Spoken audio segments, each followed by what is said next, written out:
Si vous suivez la voile de compétition, le nom de Paprec, premier acteur du recyclage en France, vous est forcément familier. Sponsor depuis 2 décennies de marins engagés dans les plus grandes courses, Paprec est désormais aussi partenaire principal de la Solitaire du Figaro et de la Transat en double Concarneau-Saint-Barthélemy, rebaptisée Transat Paprec, une transat qui va se courir en double mixte. L'entreprise n'investit pas dans la voile par hasard, c'est le fruit d'une tradition familiale. Jean-Luc Petit-Huguenin, le fondateur, découvre la voile sur un First 235. Sébastien, son fils aîné, directeur général du groupe, le convertit à la course, fêtant même ses 40 ans en participant à la Solitaire du Figaro en 2018. Mais si Paprec s'affiche aujourd'hui dans la voile de compétition, ce n'est pas qu'à cause de la passion des patrons, c'est aussi parce que les valeurs de la course font écho à celles du groupe, la ténacité, l'humilité, l'adaptabilité. Des qualités indispensables à terre comme en mer.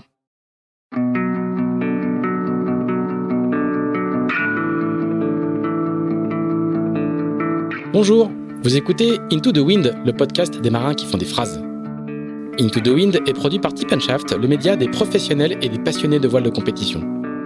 Tip & Shaft, ce sont 2 newsletters hebdomadaires, en français et en anglais, des podcasts, des événements, des formations ainsi qu'un festival de films et un studio de production de contenu que vous pouvez retrouver sur tipandshaft.com. Je suis Pierre-Yves Lautroux et je vous souhaite la bienvenue dans ce nouvel épisode d'Into the Wind. On retrouve Fred Dutil pour la deuxième partie de cet épisode d'Into the Wind.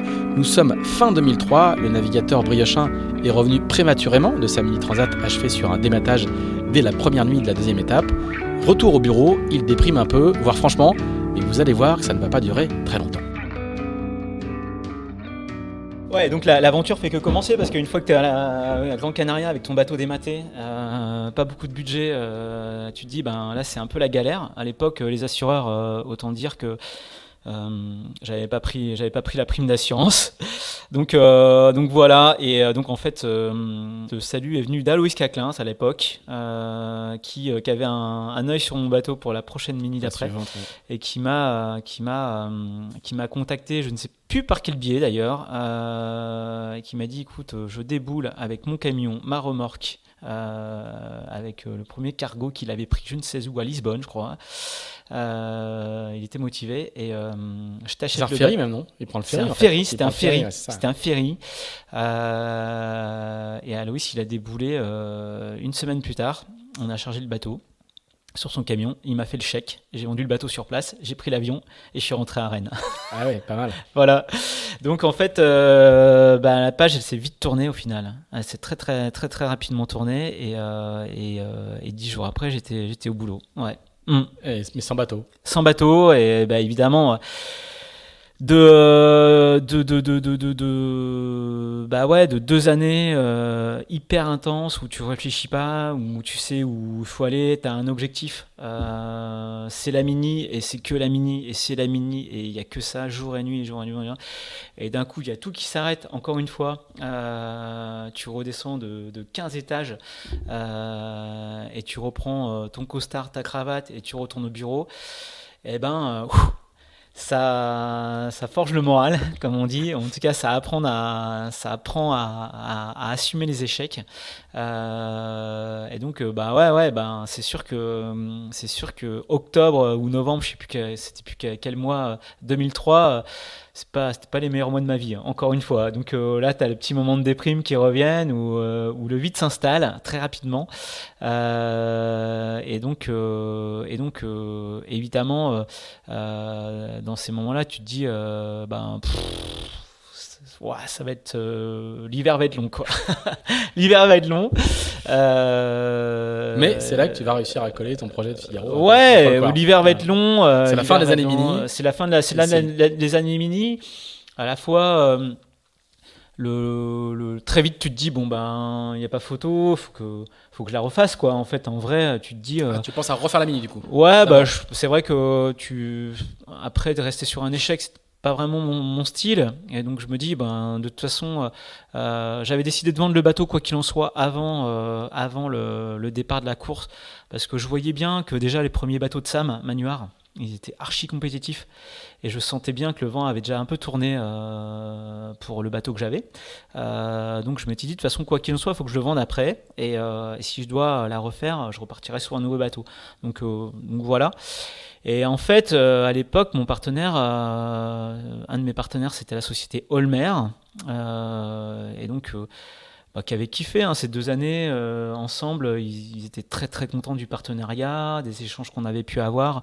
Et aussi ce côté, ça m'a vraiment servi après. C'est ce côté, j'ai mon boulot et puis je fais un projet sportif à côté.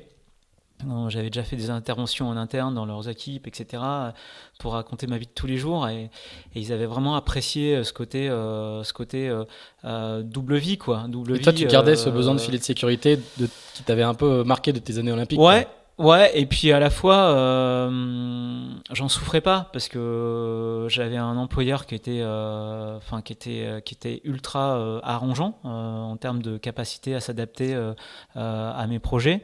À la fois, j'ai jamais exagéré non plus parce que j'ai toujours, quand j'étais au boulot, je pense ultra sérieux et respecter mes engagements.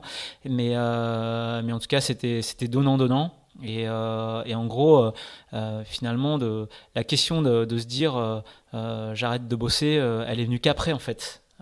Quand j'ai commencé à marcher en Figaro, où là, je sentais que j'arrivais un peu en limite de mes capacités à tout faire en même temps. Mais c'est vrai qu'après la Mini, quand j'ai repris mon boulot, pour moi, c'était aussi un confort mental de se dire, en fait, voilà, c'est vrai que la Mini, ça s'arrête. Mais c'est vrai que très, très rapidement, j'ai relativisé, en fait, en me disant, attends, c'est pas grave, t'as un boulot, tu joues pas ta vie, il y a autre chose. J'ai de quoi manger demain et j'ai une vie sociale à côté, ce qui est ultra rassurant et hyper équilibrant en fait. En tout cas, moi personnellement, c'est vrai que ce stress là de la dernière PO préparation olympique où j'ai passé 2 ans un peu à stresser sur mon avenir, j'avais pas envie de revivre ça en tant que voileux. Donc j'avais ce bon équilibre entre la vie professionnelle sur un métier où j'étais assez autonome et d'avoir la capacité de mener des projets à côté qui étaient quand même assez ambitieux au final. Donc alors, à quel moment tu redéposes un dossier sur le bureau de Paul ? Il n'y a pas eu de dossier en fait, ça s'est fait c'est une image, encore une fois. De quel moment tu lui dis écoute. Encore une fois, quand on part sur un cycle, c'est des choix et moi j'estime que j'ai fait le bon choix à un moment donné que d'accepter ce poste chez Polyexpert parce que ça m'a ouvert tellement de portes derrière. En fait, concrètement parlant, on s'est revus au salon nautique avec Monsieur Debaut qui était le PDG de la société Holmer et Paul à l'époque Quark qui était mon patron et déjà pour dîner ensemble et puis pour faire un petit peu le point sur les 2 années qu'on avait passées parce qu'ils étaient copartenaires tous les deux donc ils avaient sympathisé et en fait en gros très vite dans la discussion Philippe Debaudre à l'époque qui était président de la société Holmer il m'a dit écoute franchement nous, le projet Voile, on a envie de continuer avec toi. Ça a très bien fonctionné. On n'a pas des gros budgets. On est une petite société, mais on a envie de continuer à faire quelque chose. Économiquement parlant, il faut qu'on trouve quelque chose qui soit adapté à notre capacité.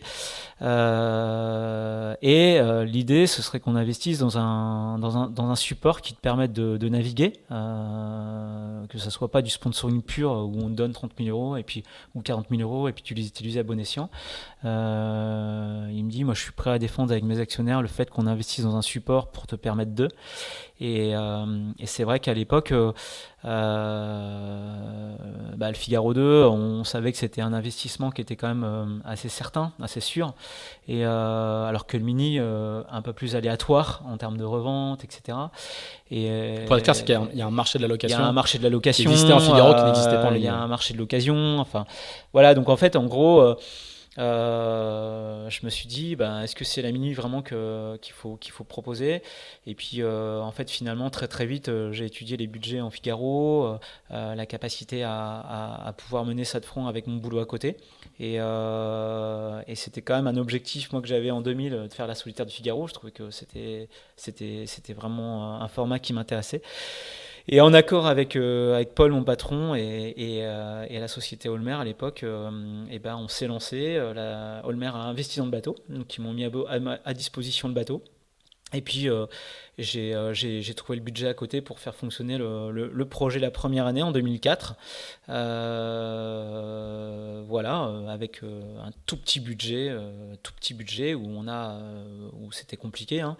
Mais voilà, j'ai fait une première saison d'apprentissage. Voilà, j'étais accueilli par le pôle de Port-la-Forêt très rapidement. Donc ça m'a mis le pied à l'étrier. Donc je me souviens que je posais des jours. Et Port-la qui était si strict sur la sélection en disant on veut Ouais. des professionnels, ils ont accepté quelqu'un Ouais, qui avait un job à côté. ouais, à l'époque, ils ont accepté en tout cas je me souviens, j'en avais discuté avec Christian, et il m'a dit, écoute, Christian, c'est Christian Le Pape, hein. Christian Le Pape, et il m'a dit, écoute, évidemment, il n'y a pas de sujet sur ton profil, et on n'a pas de sujet à penser que Filière olympique, hein. que tu seras pas mauvais entre guillemets. Après, quelle est ta capacité à t'investir? La philosophie du pôle d'entraînement, c'était quand même un peu philosophie au niveau. Donc, il faut être présent à tous les stages. C'est un stage une semaine sur deux, donc c'est très intense. Toutes les formations qui y a à côté, la météo, etc. Enfin, eux, leur principe, leur philosophie, c'était quand même vraiment de former du pro, du Top Gun, quoi. Donc des profils de semi-professionnels, en fait, il n'y en avait pas dans l'équipe. Voilà. Mais voilà, je suis avec un projet, un calendrier, en disant, voilà ce que je peux faire comme entraînement, en accord avec mon employeur. Et puis ils m'ont accepté, ils m'ont fait rentrer au pôle. Donc ça, c'est quand même un signe quand même d'intelligence à l'époque de leur part. Et voilà, la première saison, elle a été dure en termes de résultats, en termes d'apprentissage, parce que tu te retrouves confronté à des mecs qui font que ça, qui ont déjà un certain niveau, qui connaissaient déjà le bateau depuis une saison, parce que 2004 c'était la deuxième année du Figaro 2, et donc une année où c'est pareil, ça rend assez humble. Parce que je ne veux pas dire que j'ai fait des bons résultats cette année-là, hein, ça c'est clair, mais par contre il y avait plein de signaux très très positifs. Toute la saison où il y a eu un paquet de bouées de dégagement en tête, ça c'était mon fort déjà à l'époque, où dès la première année, voilà, il y a eu des bouées de dégagement en tête, beaucoup de parcours en tête, des étapes où voilà, ça, on est devant, et puis il y a le petit truc qui fait que ça suit pas derrière, mais en tout cas voilà, enfin il y a plein de signaux en 2004 qui font que c'était bien, quoi. C'était déjà bien, positif. Une 22e place, je me souviens, à la solitaire du Figaro, mais sur un plateau à l'époque qui était ouf, hein. 60 bateaux, que des grands noms de la voile.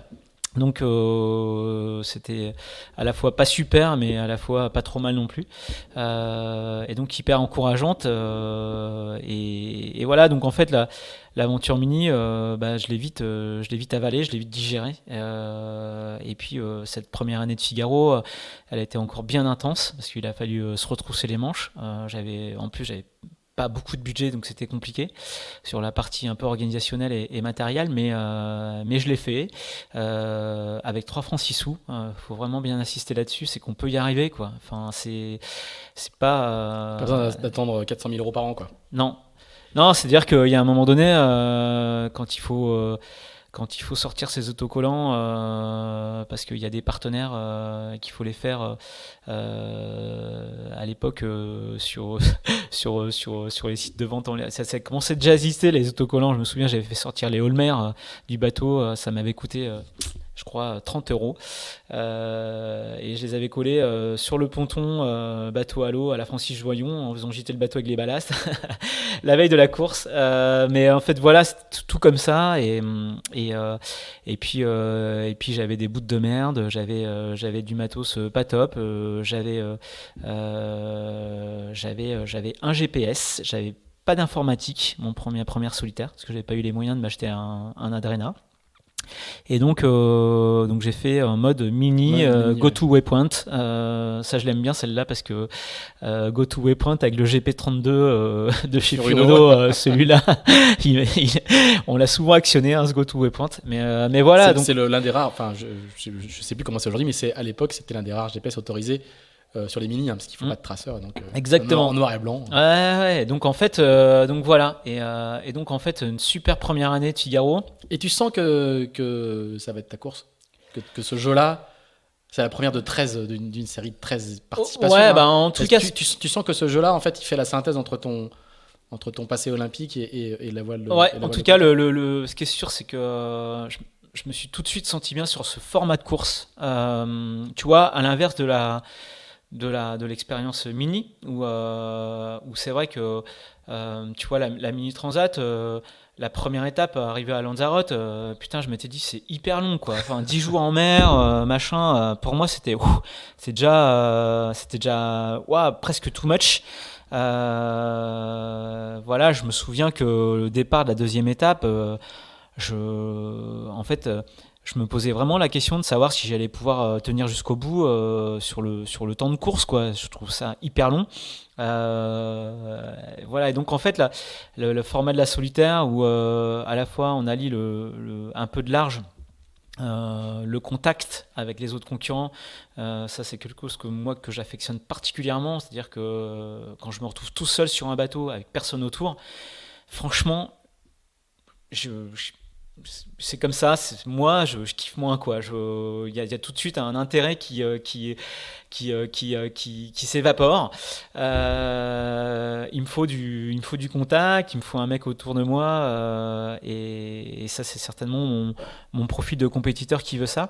Mais ouais, j'ai plus un profil de régatier qu'un profil d'aventurier, ça c'est quasiment sûr.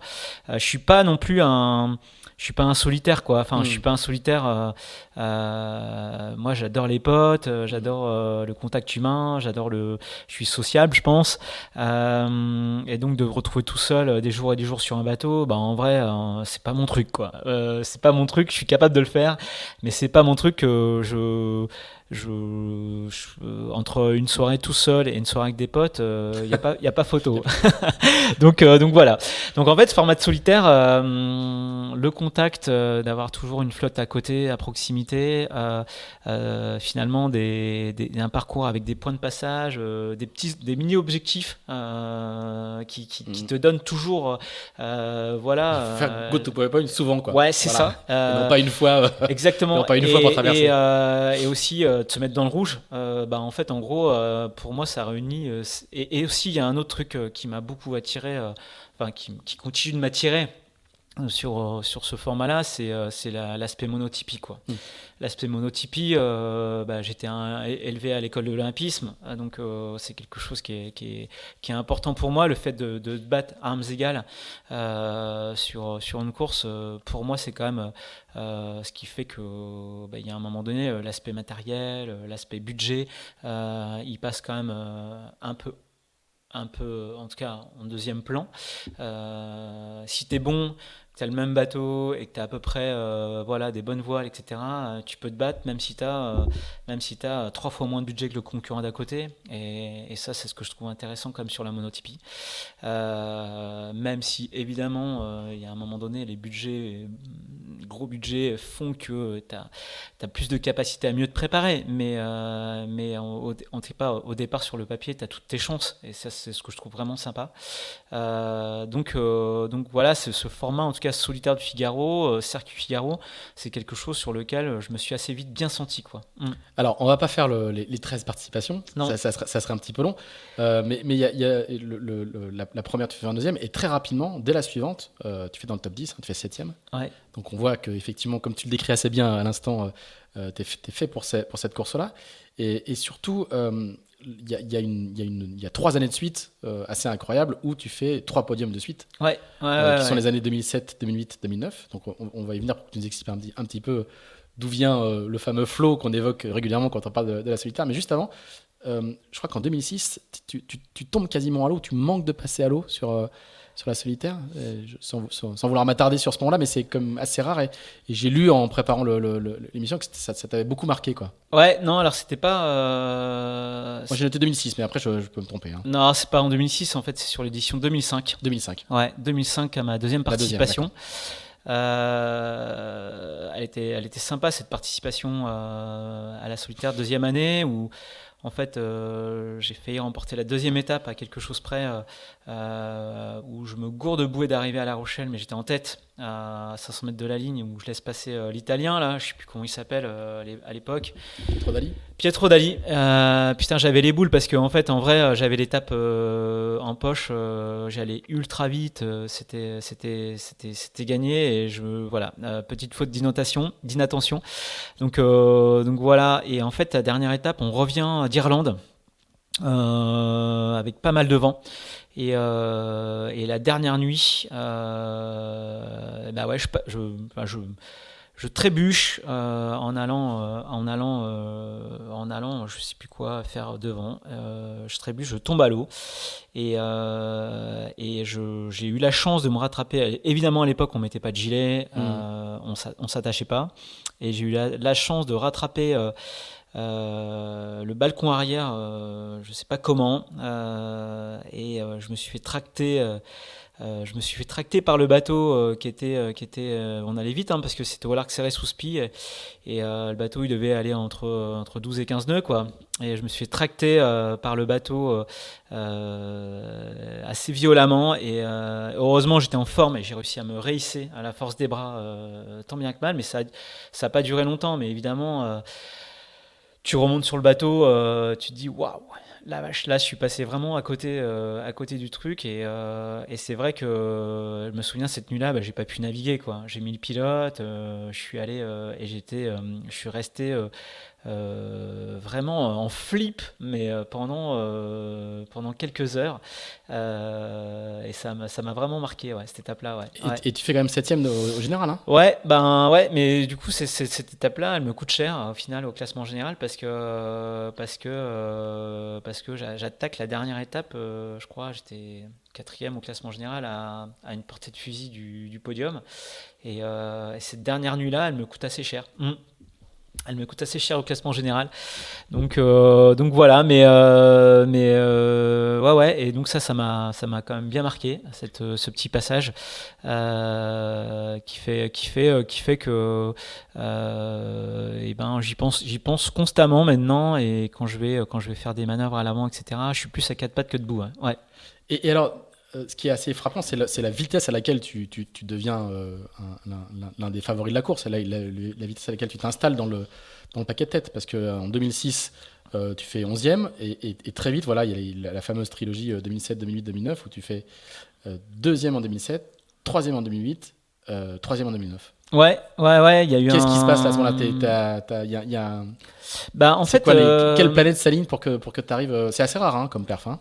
Il y a Charlie Dalin qui fera ça plus tard. Ouais, puis même en fait, alors évidemment ça s'est pas vu, mais c'est vrai que dès ma deuxième participation, j'avais fait gagner l'étape là à La Rochelle où ça s'est joué à pas grand chose. J'étais vraiment dans le match en fait.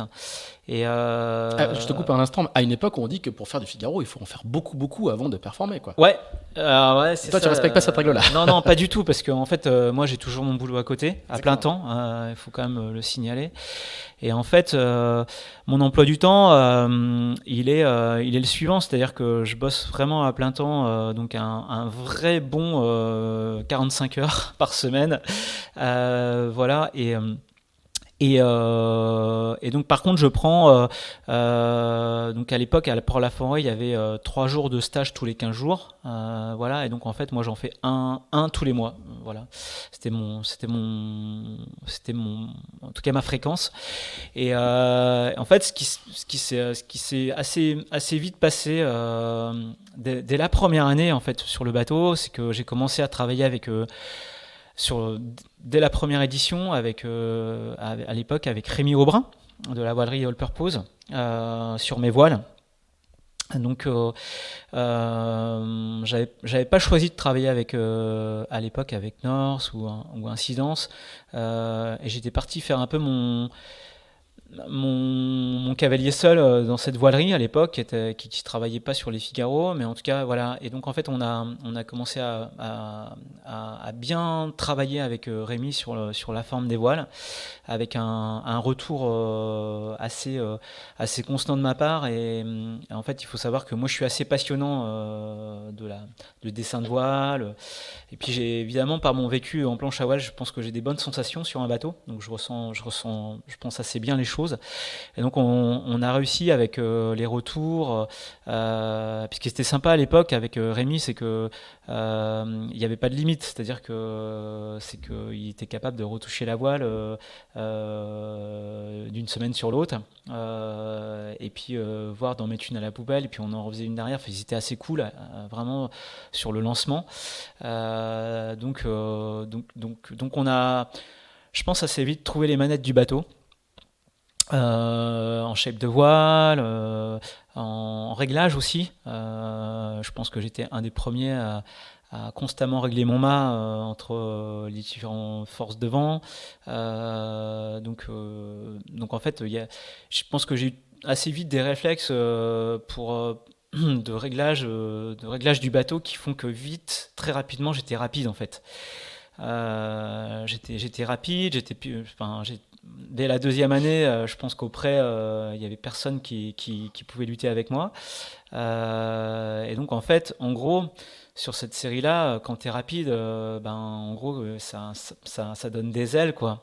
Et donc, les 3 premières années, j'étais rapide. Ça, je le voyais déjà souvent. Je passais souvent les bouées en tête, les courses d'avant-saison.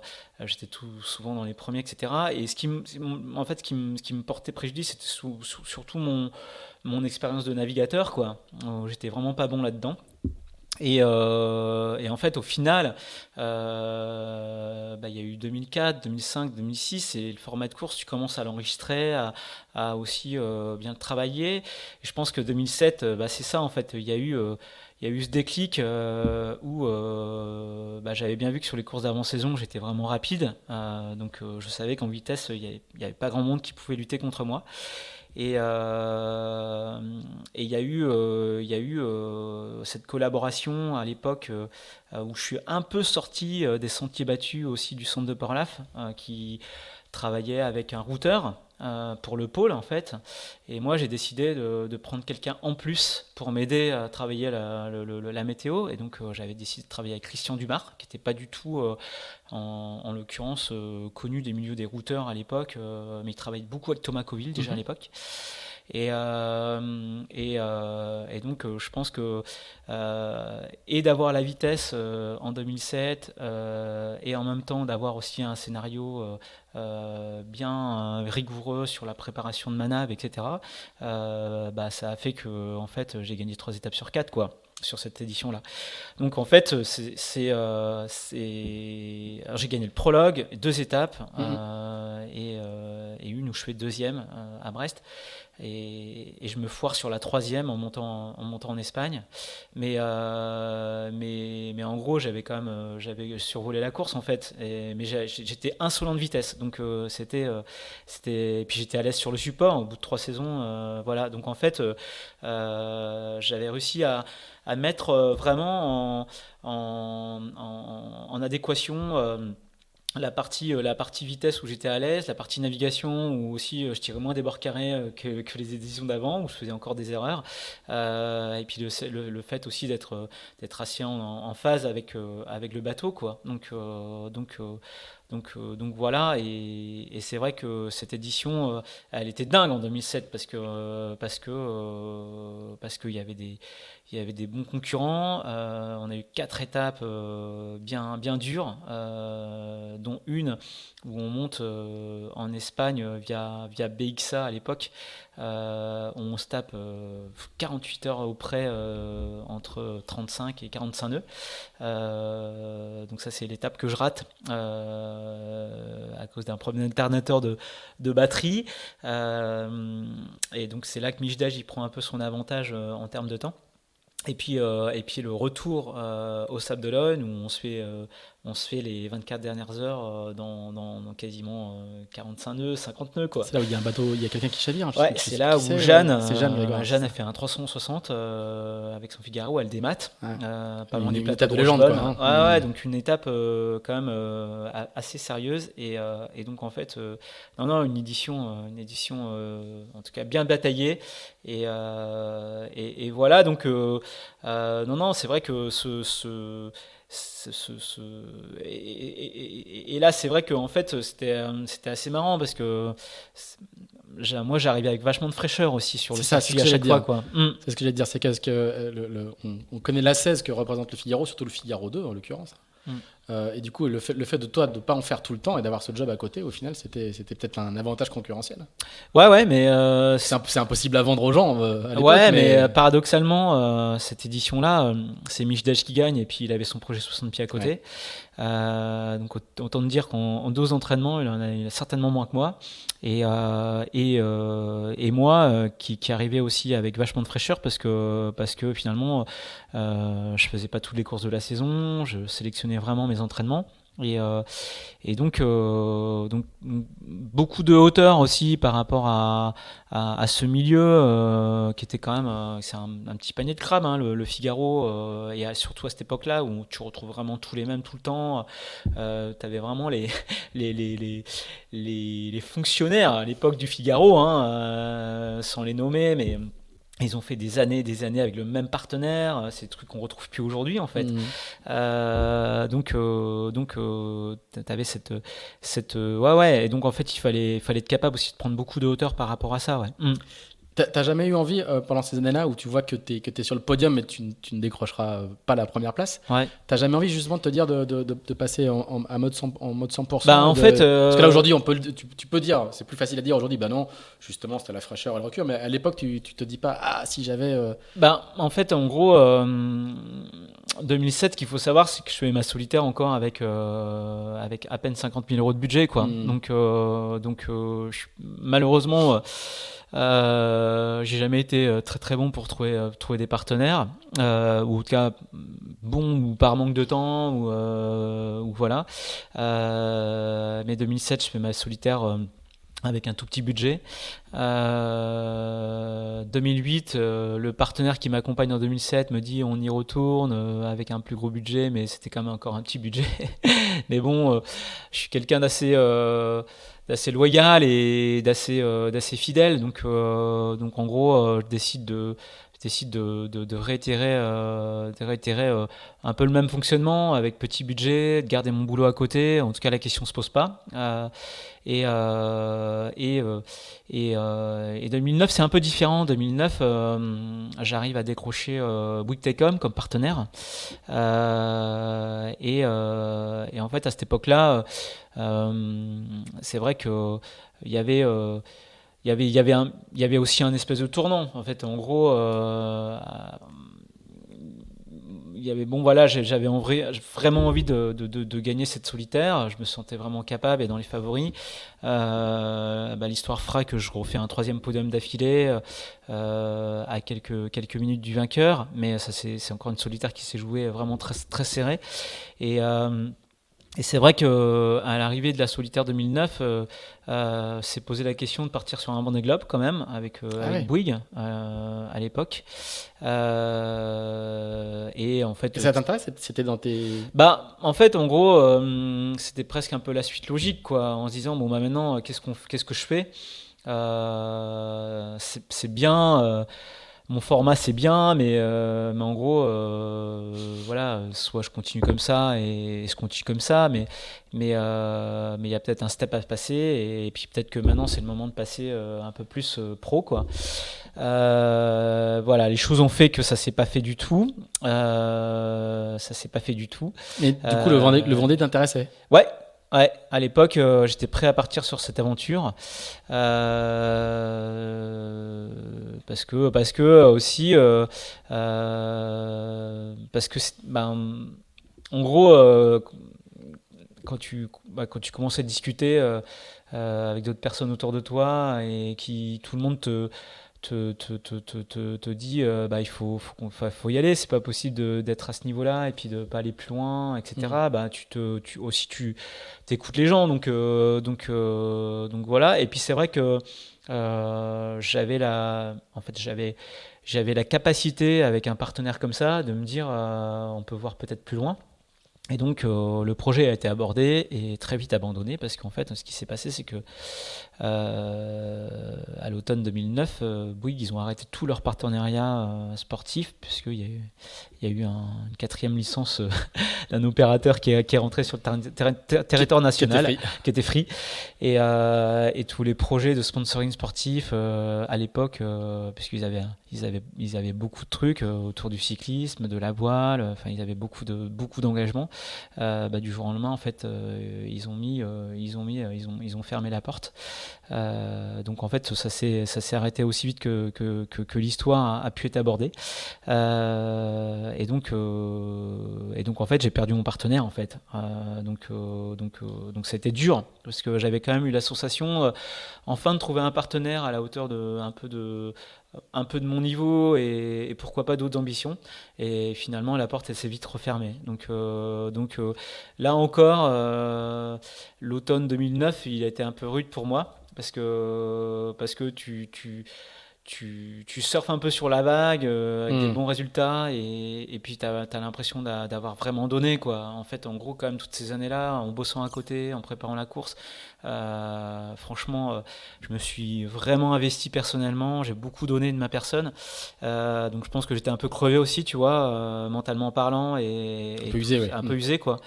Et donc ce rythme effréné, je me sentais pas continuer à le faire longtemps. En fait, ça a commencé à peser un tout petit peu. Et donc voilà, c'était un peu pas le bout d'un cycle, mais quand même pas simple. Et donc voilà, l'automne 2009, je me retrouve sans partenaire. Raide quand même, voilà, par rapport au statut que j'avais. Et pour la petite histoire, en fait 2010, année super compliquée parce qu'en fait je trouve aucun partenaire. Donc en fait très vite je me résilie à vouloir refaire la solitaire du Figaro en 2010. Un peu par défaut, quoi, en fait, hein. Par défaut, et en fait je trouve pas de partenaire vraiment en 2010. Enfin, c'est très compliqué et au final 15 jours avant la course, il y a la directrice de la communication de Bouygues Télécom qui me dit attends, c'est trop con, Fred, on va quand même te donner un petit bifton pour la faire. Et puis il s'avère que en collant les autocollants moi-même sur le bateau 15 jours avant le départ, je tombe de l'escabeau sur le terre-plein et je me pète le coude. Donc voilà, donc en fait ça c'est une édition ratée. Et voilà, et donc je me cherche en fait, je me cherche et c'est là qu'en fait je pense que je sais pas, c'est un peu l'erreur si on peut réfléchir un peu comme ça, c'est l'erreur que j'ai fait, c'est de se dire je fais un break sur cette série-là, je vais naviguer à droite, à gauche, sur d'autres supports. J'aurais pu à l'époque prendre un peu d'air et je l'ai pas fait. Voilà, pourquoi je sais pas. Mais certainement aussi parce que j'avais mon boulot à côté et que je manquais de temps aussi pour répondre à des sollicitations. Donc voilà, toujours cette inquiétude de se lancer à faire que de la voile, où j'avais cet a priori un peu négatif de ne faire que ça. Donc voilà, j'ai jamais vraiment franchi le pas. Voilà, et je l'ai fait quand même pendant une saison, la saison 2013, puisque j'ai retrouvé un partenaire après en 2011, qui c'était la société Cepalumi qui fait de la menuiserie aluminium. Et eux, ils m'ont donné la capacité de faire une année complète. Voilà, donc j'ai pris une année de congé sans solde quand même en 2013 en me disant bon allez, c'est la dernière, je la prépare, je la gagne. Et donc j'ai fait une année à fond en pensant qu'à ça. Et ça t'a plu ou pas alors, du coup ouais, ça m'a plu carrément. Ça m'a plu carrément, mais je m'étais dit de toute façon, soit je la gagne, soit j'arrête quoi. J'ai un peu décidé de tourner la page quoi qu'il en soit. Et il s'avère que cette édition-là, elle était dure aussi pour moi parce que j'aborde la dernière étape en tête au classement général devant Yann. Et malheureusement, sur la dernière étape qui était assez vantée, je casse mon petit spi, ce qui m'empêche d'aller chercher la victoire. Donc, grosse déception sur cette édition 2013 qui était encore à portée de fusil. Mais ça passe pas, quoi. Ça passe pas. Donc la solitaire du Figaro, elle passe pas, quoi. Ça veut pas. Alors que il y a tout pour, mais ça, voilà, le petit truc qui fait que ça veut pas passer. Et donc voilà. En fait, en 2013, je me dis bah, de toute façon, j'ai décidé d'arrêter ou peut-être de faire un break. Et donc, je me suis dit à cette époque-là, bah, écoute, voilà, c'était aussi un passage aussi familial qui fait que voilà, on a eu une première fille, enfin tout évolue en fait, parce que tu vieillis pendant tout ça. Donc moi j'ai commencé tard la course au large. Ma première mini, j'avais eu 28 ans, 29 ans, donc c'est sûr que ma première solitaire j'avais 30 ans, donc c'est pas jeune. Ça c'est sûr, c'est pas jeune. Donc évidemment, arrivé à 40 ans, tu te dis bon bah c'est bon, enfin ça sert à rien non plus de s'accrocher aux branches. Et donc 2013 c'était un peu le point d'honneur de ces années Figaro où c'était au final ma 10e édition. Et tu vas changer de job aussi. Et alors pas tout de suite. Pas tout de suite. Ouais, pas tout de suite. Voilà, j'ai repris ma vie d'un peu plan-plan d'expert en assurance pendant un an. Jusqu'à ce que en fait c'est pas Lumic en fait le partenaire avec lequel j'ai fait la dernière solitaire décide de repartir avec moi parce que en fait quand on est passionné de voile c'est dur de s'arrêter comme ça. Et donc en fait ils ont décidé de partir avec moi et mon équipe à l'époque sur le premier Tour de France à la voile en Diam 24 en 2015, voilà, donc 2015. Et donc ils nous ont accompagnés sur cette épreuve. Moi en 2014, j'avais déjà fait pas mal de F18. J'avais racheté un bateau pour naviguer. Et donc j'avais pas mal navigué en F18. Où pareil, on avait gagné le national avec Jean-Christophe Morniac, tous les deux, etc. Donc voilà, je m'étais dit Diam 24, c'est une nouvelle série, c'est sympa, le nouveau format de course, etc. Et j'avais vendu le projet à Cepalumic qui avait décidé de nous accompagner sur ce Tour de France à la voile. Donc on avait fait 5e avec Jean-Christophe, son fils à l'époque qui avait 16 ans, qui est maintenant en équipe de France de Nacra là. Team Mourniac. Belle équipe. Voilà, peu d'entraînement, mais on avait fait un super tour. Et puis pareil, moi j'étais un peu le patron de cette petite équipe. C'est moi qui avais mené le projet et on avait fait beaucoup d'interventions en interne dans les équipes chez Cepalumic et Grandeur Nature. C'était notre marque de leur réseau. Et à l'issue de la course, le directeur général de Cepalumic est venu me voir en me disant je veux t'embaucher dans ma boîte. Voilà. Et donc en fait, voilà,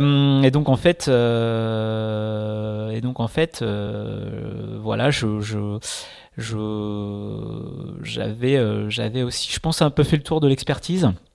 Peu de capacité à à évoluer dans ce milieu-là professionnellement, parce que je pense que j'avais aussi, par mes années voile et le fait que je m'étais pas forcément vraiment investi dans le cabinet pour progresser et prendre les ascenseurs au fil des années, les 10 années de Figaro que j'ai fait à côté du boulot, c'est vrai qu'au sein du cabinet Polyexpert, j'ai pas monté les ascenseurs comme j'aurais dû les monter si j'avais fait que ça. Donc c'est vrai qu'en perspective professionnelle, chez Polyexpert, j'étais un peu saturé et du coup, pas très motivant. Et donc, ce poste-là de responsable de réseau, qui était plus un poste commercial et marketing, je me suis dit, c'est sympa, à 40 balais, de faire un peu autre chose professionnellement. Et donc j'ai travaillé pendant 2 ans avec cette marque-là, dans un métier tout autre, mais c'était bien sympa, très formateur en tous les cas. Et s'en est suivi en fait finalement mon recrutement, en tout cas le fait que j'ai été chassé en 2015 pour rejoindre en fait l'équipe de Technique Voile, la voilerie chassé, Technique Voile. C'est-à-dire qu'il y a un cabinet de recrutement qui est venu te solliciter c'est ça, pour bosser chez Technique Voile. Ouais, tout à fait. Parce que du coup, tu avais la double casquette directeur commercial marketing d'un réseau et surtout tout ton passé de coureur. Exactement. Et en fait, ils avaient à l'époque, le dirigeant avait mis en place un manager un peu de transition, en fait, voilà. Et il s'avère que cette personne-là, en fait, est venue m'a contacté pour prendre des fonctions dans cette voilerie. À l'époque, Technique Voile, pour la petite sœur, c'est une voilerie qui marchait très très bien dans les années 90-2000. Après, il y a eu plein d'histoires, j'en passe et des meilleures, mais qui sont pas très, enfin voilà, ça sert à rien d'épiloguer là-dessus. Mais en tout cas, une belle marque avec une belle notoriété, en tout cas de belles voileries, quoi, artisanales, trinitaines, un logo plutôt sympa avec un trèfle à 4 feuilles, enfin bref. Et donc en fait, cette voilerie, elle était en perte de vitesse, parce que les dirigeants, ils avaient plus l'énergie nécessaire pour mener de front l'activité régate, qui demande beaucoup de temps, et puis tout ce qu'ils avaient mis autour de ça. Donc voilà, j'ai été recruté par cette personne-là, ce manager. Et puis en fait, moi, la voilerie, comme je disais tout à l'heure, c'est un milieu qui m'a toujours vraiment passionné. C'est bien béni, la proposition quand elle arrive, tu dois ouais, très très longtemps. C'est marrant parce que pour la petite anecdote, je sais pas si c'est quelques mois ou quelques semaines avant qu'on m'ait appelé pour ce poste-là, mais j'avais dit à Anne, ma femme, je serais bien motivé pour reprendre une voilerie. Vraiment, et donc en fait, d'ailleurs je me souviens que j'avais contacté Greg Évrard à l'époque chez Norse pour lui demander s'il avait pas un poste, le patron de Norse à l'époque, s'il avait pas un poste de commercial, parce que c'est quelque chose qui me motivait vraiment, et j'adore, je suis passionné de dessin de voile, de chep, d'aller chercher le détail pour faire en sorte que la voile soit belle et qu'elle soit adaptée au bateau. Ça me passionne presque plus même que la mise au point des voiles, presque de faire une course en fait, finalement, de se dire on part d'un truc et puis on fait que le bateau va vite à la fin. C'est quelque chose que j'affectionne particulièrement. Et donc en fait voilà, cette proposition elle est passée comme ça, et je me suis dit tiens, ça peut être un challenge intéressant. Ça me rapprochait aussi un peu de la maison, parce que le poste était à la Trinité, alors que moi j'étais plutôt du côté entre Rennes et Paris. Franchement, c'était pas simple non plus, mentalement parlant pour moi. Donc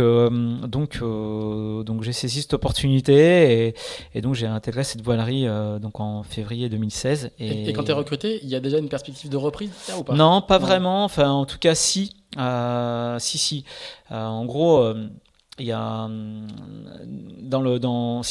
concrètement parlant, À l'époque, Franck Flao, qui était le président de la boîte, était déjà sorti en fait de l'opérationnel pour des raisons de santé. Et en fait, en gros, on savait que la boîte, elle était à vendre. Ou était en passe d'être vendue. Et donc, je m'étais dit, de toute façon, dans un coin de ma tête, de toute façon, il y a un truc à faire. Soit voilà, on progresse et on voit. Quoi qu'il en soit, de toute façon, je me suis dit, c'est un tremplin, pourquoi pas, pour rentrer derrière chez un concurrent ou quoi que ce soit. C'est un peu ça que je voulais faire quand même. Donc voilà. Et en fait, ce qui s'est passé, c'est que finalement, très très rapidement, on a remis du move sur ce plancher trinitain. Le move, on l'a remis de quelle manière? Tout simplement en refaisant des voiles de course, notamment pour le Figaro. C'est bizarre, mais c'est quelque chose que je connaissais bien, donc je me suis dit, on part pas dans l'inconnu, et il y a de grandes chances d'arriver vite à un résultat. Et donc on a rééquipé très rapidement dès la première année de 2016. On a fait des protos et on a rééquipé à l'époque Erwan, Tabarly, qui pour la petite anecdote a gagné directement une étape avec notre jeu de voile. Ça nous a remis tout de suite dedans, et on s'est investi beaucoup aussi sur les mini à l'époque, donc mini, Figaro, on s'est concentré là-dessus, de l'IRC un peu à la Trinité avec les clients qu'on avait un petit peu gardés de l'époque. Il faut expliquer que c'est un marché quand même, enfin la compétition c'est un marché en soi. Je veux dire, il y a du volume d'affaires à faire. Il y a du volume d'affaires. C'est pas que juste un investissement marketing pour vendre des voiles de plaisance. Non, mais c'était aussi important pour Technique Voile de redorer cette image qui était plus là, quoi. Donc en fait c'était à la fois un investissement en tant que tel sur un marché, mais au début c'est dur de gagner sa vie là-dessus. Mais aussi, ce qui était important, c'était de remettre un move dans cette boîte où il y avait quand même des toiles d'araignée quand je suis arrivé, quoi. Donc en fait, ce qu'il faut savoir, c'est que quand je suis arrivé à la Trinité, la société Technique Voile, 80% de son marché, c'était de la voile de première monte pour Jeannot Beneteau. Donc fabriqué en Tunisie, dans les ateliers en Tunisie. Donc la première monte, c'est ce qu'on met quand vous achetez un bateau, un Jeannot, c'est ce qu'il y a dessus, quoi. C'est ça, c'est quand vous achetez un Oceanis ou un Sun Odyssey. Et ben c'est les voiles que vous achetez avec le chantier, vous n'avez pas le choix en fait, ça fait partie du package. Donc en tout cas c'est industriel, c'est très industriel, très entrée de gamme, pas très sophistiqué, et c'est surtout un marché qui est très disputé en termes de marge, en termes de plein de choses, quoi. Donc en fait ça c'était fabriqué à la Trinité. Donc l'avantage qu'on avait quand même à la Trinité, c'est qu'il y avait encore un bureau d'études. Donc ça c'est là que j'ai vu qu'il y avait un beau potentiel dans la boîte. Et par contre, sur le plancher à la Trinité, il n'y avait plus de production. C'est-à-dire que sur les 1600 mètres carrés de plancher, il n'y avait plus que 3 personnes qui faisaient de la réparation ou quelques retouches de voile, mais il n'y avait plus du tout d'activité sur place, en local. Donc c'était réduit vraiment à peau de chagrin, quoi. Voilà. Donc on a remis de l'activité sur le plancher à la Trinité. On a refait des protos, on est reparti de zéro avec les dessinateurs à l'époque, et puis petit à petit, voilà, on est revenu finalement assez vite en fait, avec une image assez certaine, et puis finalement très vite on a remis en marche en fait une dynamique commerciale, que ça soit sur la régate, sur le marketing qu'on a pu faire, et la communication qu'on a pu faire sur la partie justement on remet de l'énergie, on fait des belles voiles qui commencent à marcher, etc. Tout de suite ça a porté ses fruits aussi sur la partie plaisance. On a beaucoup travaillé les premières années sur avec très très peu de budget, mais sur du marketing direct, sur du référencement, et qui fait qu'en fait on a très très vite fait évoluer le chiffre d'affaires avec des techniques peu onéreuses, mais qui étaient très cadrées. Je suis désolé d'ailleurs parce que beaucoup de fois j'ai refusé des encarts dans Tip and Shaft, mais vraiment c'était à contre-cœur et c'était pas vraiment par défaut de budget plus qu'autre chose. Je le dis parce que vous n'êtes pas les seuls, hein. Je vois les voiliers, vois le magazine, etc. À chaque fois j'ai fermé la porte parce qu'il y avait des choix à faire. C'était très très stratégique. Voilà, donc en fait on a réussi à remettre un move et voilà, donc en fait ça c'était la première année, et puis finalement très très vite est arrivé le sujet de la transmission de cette entreprise. Et là, juste pour arrêter, parce que professionnellement quand même, entre l'expert en assurance qui est pas à la base, mais enfin qui est juste expert entre guillemets, pas de responsabilité managériale, pas de responsabilité de développement, ton expérience dans un réseau de menuiserie et de menuiserie aluminium. Et ensuite, là, une direction marketing et communication avec une boîte à relancer, puis très vite, la perspective d'une reprise d'entreprise. Là, il y a une accélération en termes professionnels. Oui. Là, il y a eu vraiment... Et je rappelle que tu dis que tu as toujours été pas très bon pour trouver des sponsors, quoi. Hein. Non, ça c'est clair. Tu t'es découvert à ce moment-là? Les planètes se sont alignées ou comment t'expliques que ça s'est mis à fonctionner? Non, mais je pense qu'en fait, en vrai, tout ça, c'est le fruit des années, du vécu aussi que j'ai, et de la multitude de choses que j'ai pu faire. Et la connaissance intime du produit, en fait. Et puis la passion du produit, la passion de la voile. Et puis, en fait, en vrai...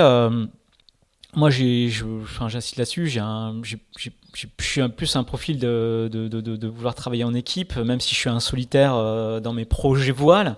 Et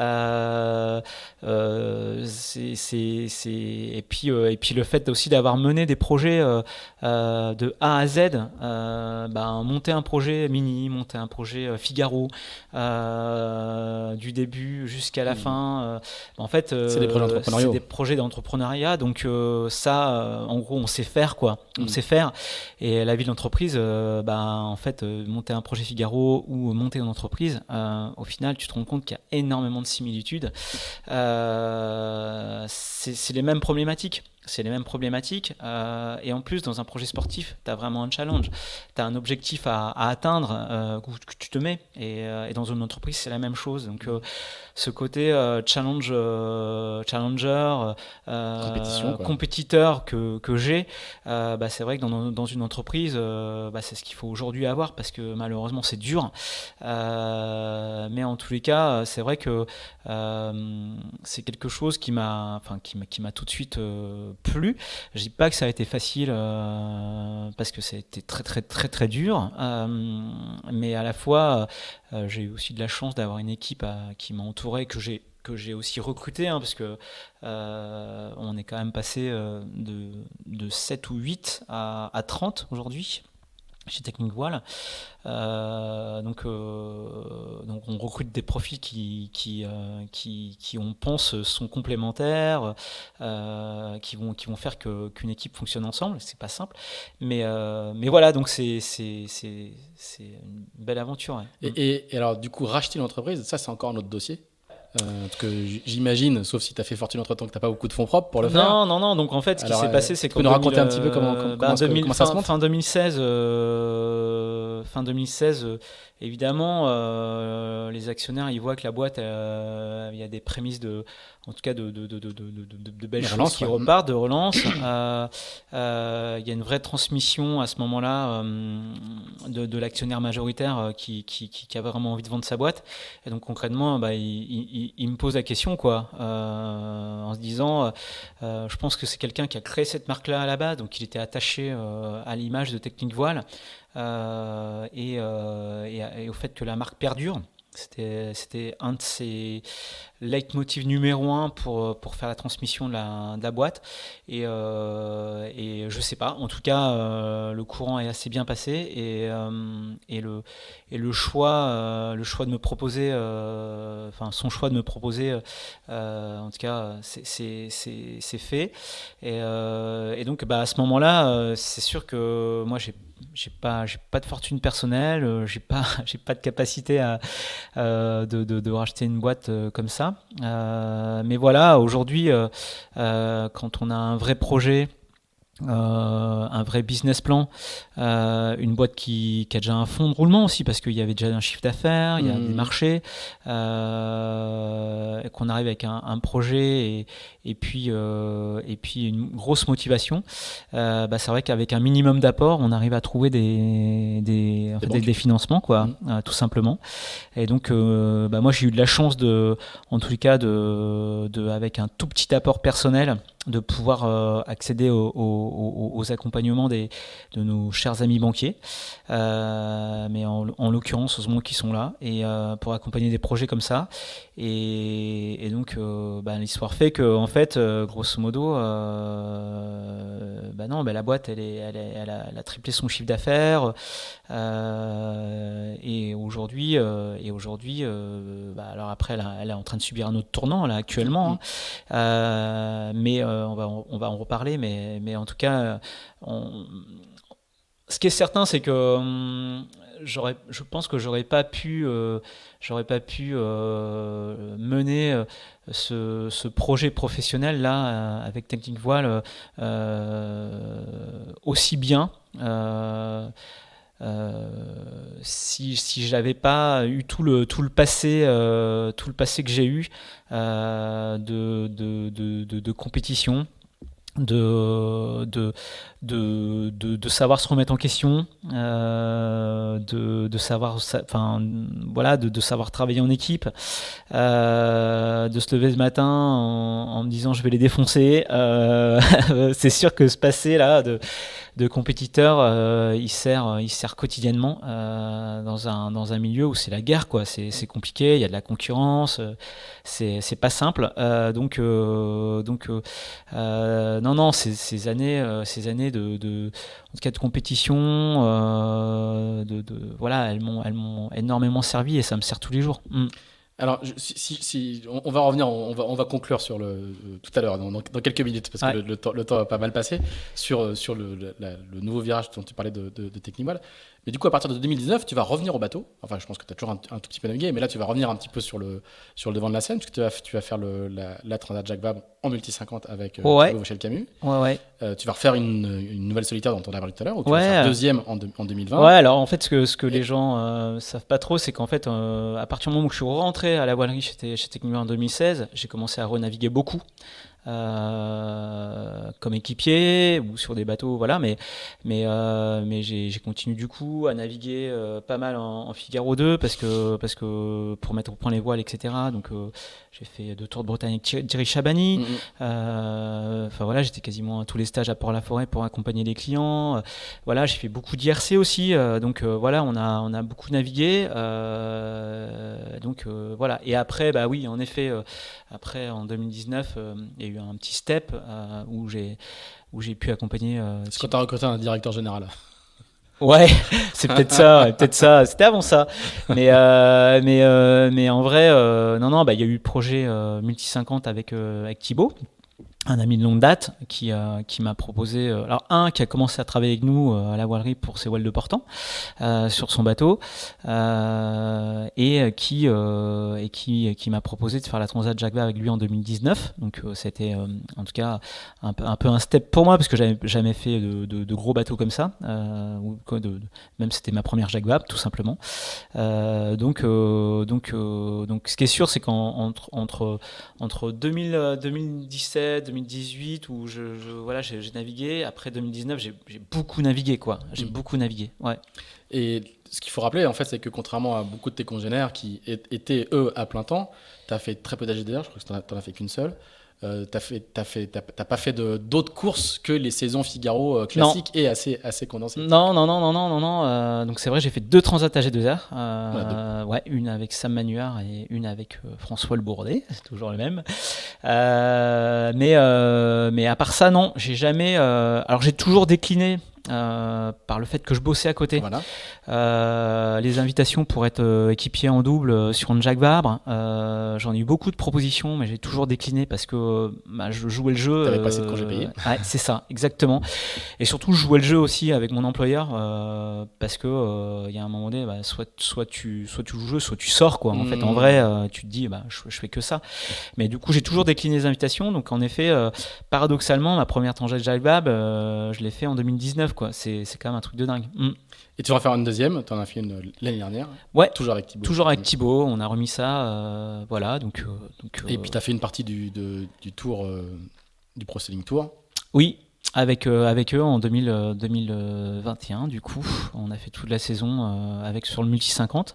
Donc, et là, c'est quoi? C'est parce que tu arrivais à te détacher un peu de la voilerie que tu pouvais revenir sur des projets ouais, engageants, ouais, tout à fait. En fait, la voilerie, on a vite trouvé un schéma où moi j'ai réussi à me détacher un petit peu de l'opérationnel et de l'organisation, avec vraiment une équipe bien autonome, quoi.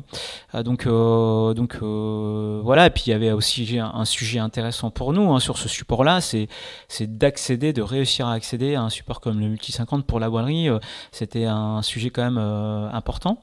Permet de refaire. C'est pas du loisir, quoi. C'est pas du loisir. C'est-à-dire que c'est des marchés potentiels. On a refait le jeu de voile complet du bateau la saison dernière. C'est pour ça que je me suis impliqué aussi sur tous les grands prix.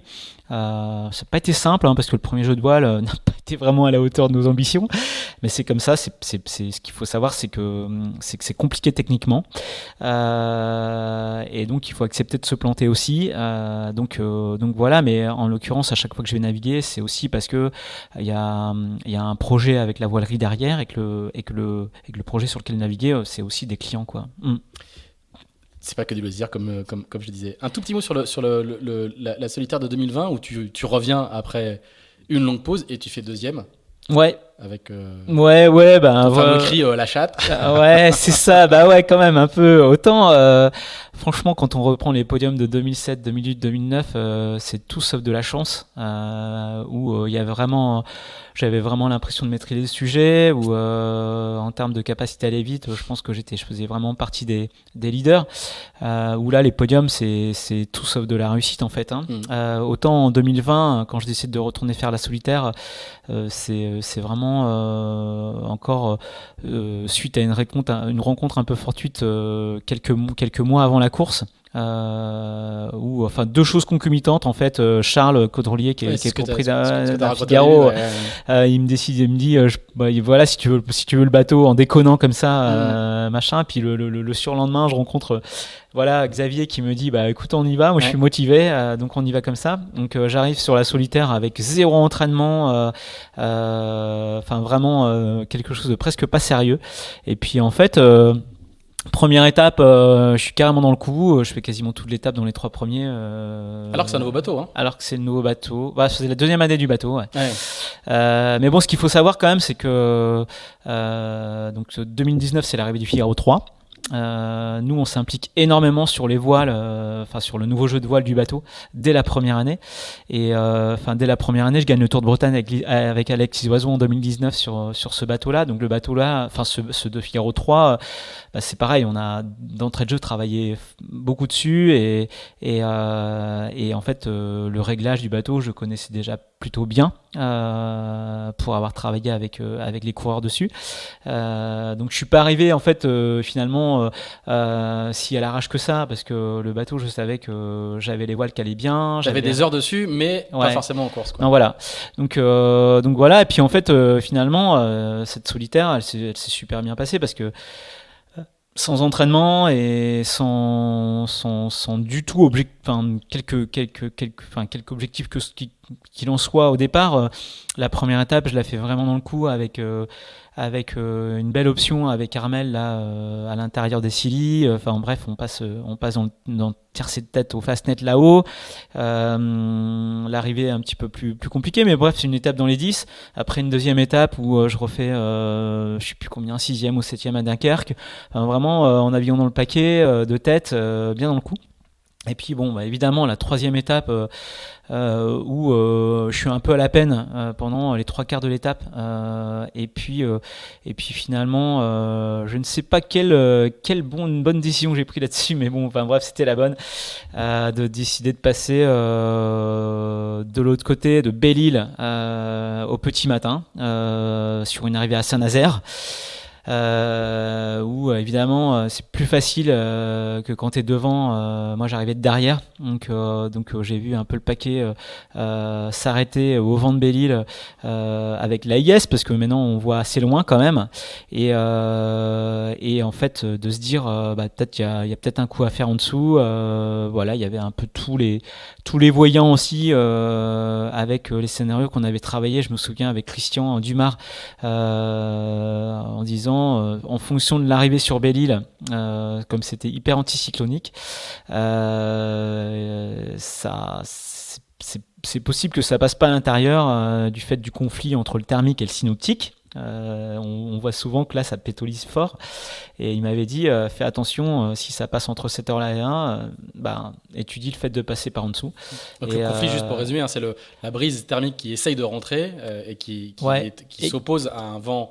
Le vent synoptique, c'est le vent qui existe avant la brise thermique. Exactement. Quand ils sont l'un contre l'autre, il y a une phase de c'est ça. Donc en fait, le vent synoptique, c'est le vent qui est issu du système météorologique qui est en place. Donc là, en l'occurrence, c'est un anticyclone. Et puis, on sait bien que l'été, il y a souvent du vent de nord-est, donc qui est bien installé la nuit et le matin. Il y a plus de vent la nuit que le jour. Et voilà. Et puis, comme ça chauffe très très fort en début de matinée, et qu'il y a une différence thermique entre la température de l'air, l'eau, et les conflits qu'il peut y avoir dans la baie de Quiberon, voilà, parce que c'est entouré de terre.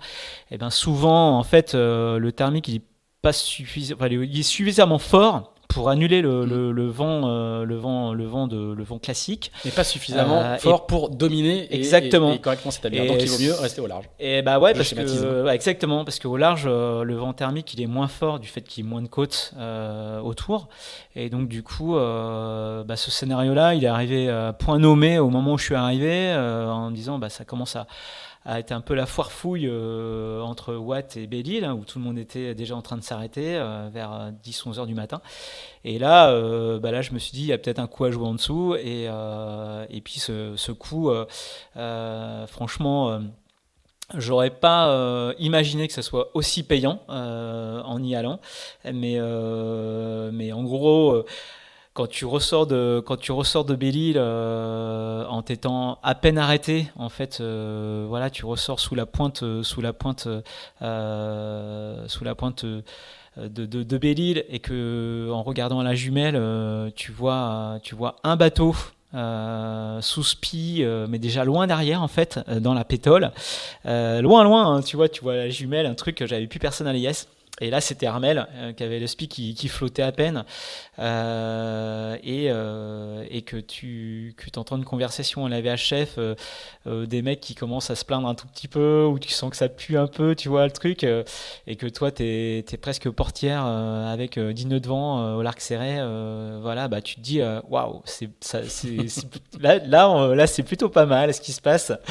Et puis voilà, donc évidemment, c'est une étape sur laquelle il y a eu des écarts, hein, à l'arrivée à Saint-Nazaire, et c'est vrai que là il y a eu quand même un peu de réussite sur l'histoire, même beaucoup. C'est comme ça qu'on rentre dans la légende de la solitaire. Ouais, exactement. Ouais, mais non, c'est en tout cas une belle. Allez, mais encore une fois, un peu d'amertume, parce qu'en coupant la ligne, franchement, de cette étape-là, évidemment, j'avais quand même la sensation d'avoir eu de la chance. Mais encore une fois, ça se provoque, c'est ça. J'aurais pu suivre comme un mouton les autres. En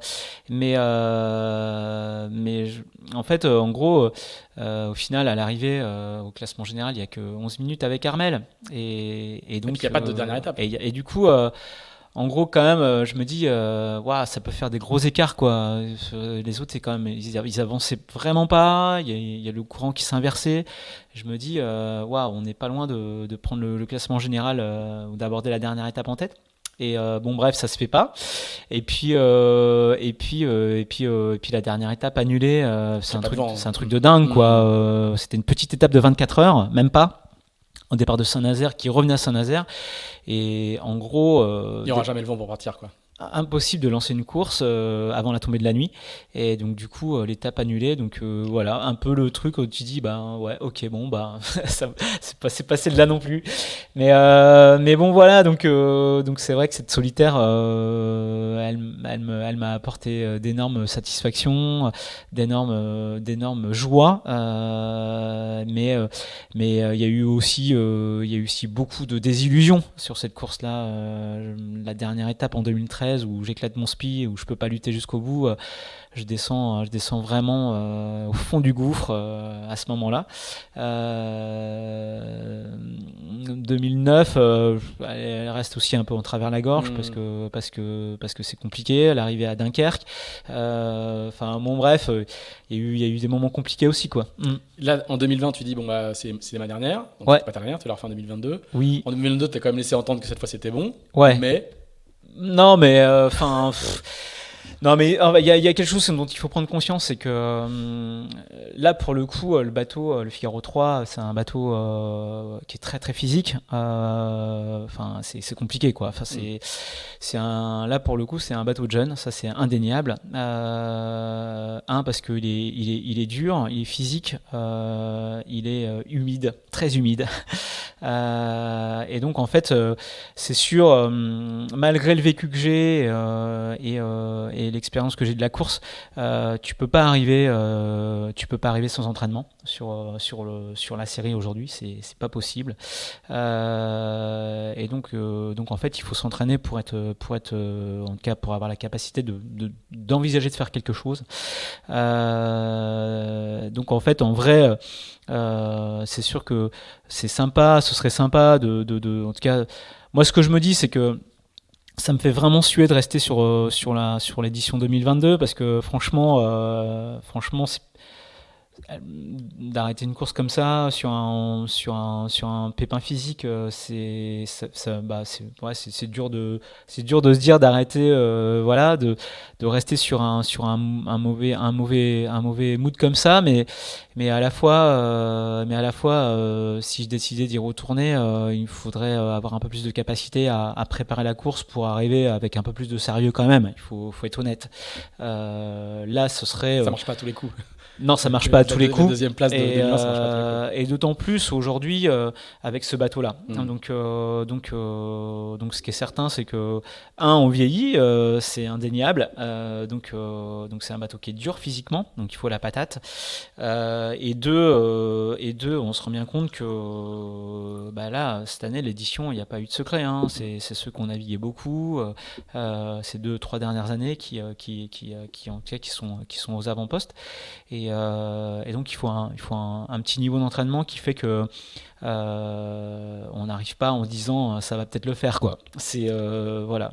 Alors du coup, ça nous fait une bonne transition avec la dernière question de cet épisode d'Into the Wind, parce que tu as vendu Technic Voile, officiellement Technic Voile a rejoint le groupe Incidence cet été, ou même là, je crois que c'était même début septembre. Ouais, cet été. La vente s'est faite. Oui, tout à fait, mi-juillet. Mi-juillet, voilà. Ouais, tout à fait. Et donc du coup, tu vas retrouver du temps. Non, alors non, malheureusement. Je suis sûr que tu as plein de clauses qui t'empêchent de partir tout de suite. Ah non, c'est même pas des clauses. Non, c'est que. Alors en effet, la décision de rejoindre le groupe Incidence, aujourd'hui, en fait, elle a été mûrement mûrie, on peut le dire. Ça se dit pas, mais ça se dit quand même. Non, c'est qu'en fait, en gros, Technic Voile, on est arrivé à un step où la boîte a beaucoup évolué en l'espace de 4 ans. On arrivait en perspective de capacité à évoluer sur une butée, en fait, haute de notre capacité. Donc il aurait fallu, pour continuer d'avancer, refaire des investissements assez massifs, réinvestir fortement sur de la R&D, notamment au niveau de la membrane, des choses qu'aujourd'hui on sous-traitait nous avec des partenaires, mais en tout cas c'était pas de notre techno propre. Donc on arrivait à un frein, en tout cas nous, Technique Voile, à continuer de faire évoluer la boîte avec les moyens qu'on avait. Donc il y avait 3 solutions en fait finalement. La première solution c'était de se dire on est content comme ça et on continue et on verra ce qui se passe, voilà. Mais concrètement parlant, c'est pas ma philosophie. Je pense qu'une boîte qui progresse pas, qui a pas de projet, on tient pas les équipes, et puis 2, moi c'est pas dans ma philosophie. Donc c'était pas mon schéma numéro 1, c'était pas le numéro 1. Le numéro 2, c'était une perspective de faire entrer des actionnaires avec des partenaires financiers qui nous permettent d'accéder à une technologie de membrane, à faire évoluer notre outil de production à la Trinité qui est en limite de capacité aujourd'hui par rapport au volume qu'on a. Donc de faire entrer un pôle d'actionnaires qui remettent un gros bifton sur la table pour continuer d'avancer. Ça, c'était la solution numéro 2, sur lequel on était plus ou moins parti finalement, voilà. Et après il y a eu la solution numéro 3 qui a été de céder l'entreprise au groupe Incidence, qui finalement avec lequel on est assez vite rentré en discussion et sur lequel on a trouvé un accord. Ils ont aujourd'hui, en tout cas, c'était un peu l'inverse de Technique Voile. Ces dernières années, ils ont investi énormément de moyens sur justement les outils de travail, la recherche et développement avec la membrane filamentaire, sur lequel ils ont eu des déboires, hein, mais aujourd'hui ils sont en train de passer un step sur l'avancée de cette technologie, et on arrive vraiment à un produit qui commence à ressembler à vraiment quelque chose. Je peux te préciser que les membranes, hein, dans les voileries, en fait, c'est le cœur du tissu, la matière première du tissu, ouais, qui permet de faire des voiles. Donc chez North, c'est le 3DI ou le 3DL. Exactement. Chez Incidence, c'est le D4. Ouais. Voilà, chaque voilerie a ou n'a pas, comme n'a pas Technique Voile, sa propre membrane. Exactement. Et sa propre technologie. Exactement. Et en fait, Incidence, en fait, ils ont investi de gros moyens ces 6-7 dernières années sur leur outil de production, puisqu'ils ont recréé un outil de production assez énorme à La Rochelle. Ils ont investi énormément de moyens dans leur outil Incidence Technologies. Donc c'est une boîte qui leur appartient aussi, mais qui fait la fabrication de membranes, et notamment sur le procédé de membrane filamentaire qui est le concurrent du 3DI chez North. Et en gros, aujourd'hui, si tu n'as pas cette technologie-là, c'est compliqué d'accéder à des très gros bateaux, quoi. Voilà, donc c'est possible, mais c'est compliqué. Et donc en fait, cette boîte-là, aujourd'hui, qui est une très très belle société, Incidence Group, ils ont un vrai savoir-faire, c'est-à-dire une vraie capacité à faire de très très jolis projets. Ils ont les outils qui permettent d'eux, ils ont les procédés qui permettent d'eux, et ils avaient besoin, justement pour rationaliser tout ce qu'ils ont mis en place comme moyen, d'étoffer encore leur chiffre d'affaires et leur capacité à remplir les outils de production. Et donc concrètement, nous on était un peu la cible parfaite pour ça. C'est gens qui ont déjà fait ça aussi avec une autre voilerie qui est Delta Voile. Exactement. Qui ont intégré l'année dernière. Tout à fait. Dans le groupe Incidence, il y a aujourd'hui Incidence Sail, Delta Voile et dorénavant Technique Voile. Et l'idée de tout ça, c'est de générer, en tout cas entre ces 3 marques-là, une vraie complémentarité. Donc c'est sur le sujet sur lequel on est en train de travailler aujourd'hui avec Incidence Group, pour que justement on soit à même de répondre à un certain type de clientèle avec telle ou telle marque, d'avoir des spécificités par marque, des façons de distribuer aussi de façon peut-être un peu différente. Donc c'est une stratégie qu'on va annoncer assez rapidement au moment du salon nautique, la stratégie de demain d'Incidence Group, marque par marque. Et donc tout ça pour dire que non, moi je vais encore plus de temps. Voilà, non, bien au contraire. La fin de la démonstration, c'était ça. Bien au contraire, non, je vais accompagner Incidence Group justement dans ces projets-là, qui sont des superbes projets avec une équipe vraiment que j'ai découverte qui est hyper passionnante, intéressante, vraiment des gens qui sont très compétents. Et donc l'idée c'est que j'accompagne cette progression du groupe Incidence, d'Incidence aussi celle où on a plein de beaux projets à mener, des marchés à conquérir, avec une technologie de membrane qui commence à tenir la route, voilà. Donc il y a un énorme travail, en tout cas il y a un beau projet professionnel devant nous. Donc ça va être un peu ma mission de ces prochains mois et prochaines années. Donc c'est motivant, hein, c'est hyper motivant parce que je reste dans un milieu que j'affectionne avec des moyens. Donc ça c'est cool. Et donc la partie navigation, je vais pas dire que c'est pas mon objectif numéro 1, ça c'est sûr, mais c'est sûr, je vais continuer de naviguer, ça c'est indéniable. Aujourd'hui, à date, je sais pas sur quel projet, mais je vais continuer de courir, je vais continuer de faire des courses avec la passion qui m'a toujours animé. Et voilà, donc non, il y a plein de choses à faire. Et voilà, la Solitaire 2023, pour l'instant, c'est non. En tout cas, c'est entre parenthèses. Mais c'est sûr que ça fait suer de rester sur 2022 parce que c'est pas une belle copie. Donc voilà, il faut que je me remette de mon dos déjà qui est un peu abîmé, de savoir si c'est possible de continuer de naviguer sur des projets comme ça aussi engagés. Ça va être quand même la question de ces prochaines semaines. Et puis après, on prendra des décisions, mais de toute façon, ce qui est certain, c'est que ce qui fera aujourd'hui aussi la force, et ce qui a aussi fait la force aujourd'hui de la progression de Technique Voile, c'est que en fait chez Technique Voile, on avait un slogan à la fin, c'était et ruisselle, c'était ici on navigue. C'est que en tout cas tous les gens qui m'ont accompagné chez Technique Voile, c'est avant tout des navigants.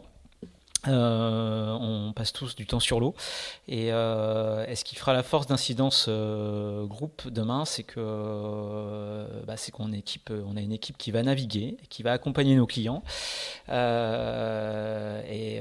de personnes qui savent de quoi elles parlent, quoi. Donc en gros, il faut aller naviguer. Donc il faut aller naviguer. Ça c'est notre métier, et c'est ce qui fait le cœur de notre métier, c'est ce qui fait que on sera compétent. Donc voilà. L'argumentaire est rodé. Ouais, c'est pas rodé, c'est d'une évidence absolue. Ouais. Très bien. Fred, merci beaucoup pour ce long parcours depuis la planche à voile jusqu'aux hauteurs de l'entrepreneuriat. C'est quand même un sacré parcours. Hein. Ouais, comme quoi tout est possible. Et voilà, et en fait, et après, ce qui est certain, et ça c'est qu'il n'y a rien de facile. Il y a rien de facile, et puis voilà, il faut s'accrocher, quoi. Parce qu'en vrai, quand on fait de la course au large, ou même des projets, moi j'adore cette clientèle de personnes qui se disent allez, on va se faire une Transquadra, une Transat, etc., et qui repartent des fois de rien avec un niveau. Je trouve ça chouette. En tout cas, c'est bien qu'on voit des gens comme ça continuer de naviguer. Voilà. Après, il y a on n'en a pas parlé, mais c'est vrai que sur la filière jeune, etc., j'ai quelques quelques amertumes, enfin, je sais pas si c'est des amertumes, en tout cas, il y a énormément de choses à faire. Voilà, je suis pas en adéquation avec nos dirigeants de la Fédération française de voile sur plein de sujets. Mais voilà, mais c'est parce que je pense qu'aujourd'hui, c'est on oublie les filières jeunes et on se rend bien compte que quand on regarde notre fichier client dans les sociétés qui traitent mis à part la partie mini, heureusement qu'elle est là et bravo la classe mini, mais la jeune génération elle n'est pas présente et ça fait peur quoi. Donc voilà, si j'ai une petite sonnette d'alarme à tirer, attention messieurs de la fédération. Le renouvellement. Ouais. Et la simplicité aujourd'hui, simplifions toutes ces classes, tous ces supports où on change sans arrêt, on impose au club de changer de matériel en permanence. Revenons à des choses basiques, remettons tout le monde sur des hobby 16 et tout le monde sera content. Super, merci beaucoup Fred, un grand merci d'avoir pris tout ce temps pour nous retracer ton parcours et donc partir de 40 ans pour arriver à la Trinité-sur-Mer. Et écoute, bonne continuation. Et donc je prends les paris pour la solitaire, moi je dirais plutôt 2024. Salut Fred, merci beaucoup. Merci. Merci d'avoir écouté ce nouvel épisode d'Into the Wind produit par Tip & Shaft. Si vous l'avez apprécié, n'hésitez pas à le partager, n'hésitez pas non plus à nous dire ce que vous en pensez, en bien ou en mal. On se retrouve dans 15 jours pour un nouvel Into the Wind. À bientôt!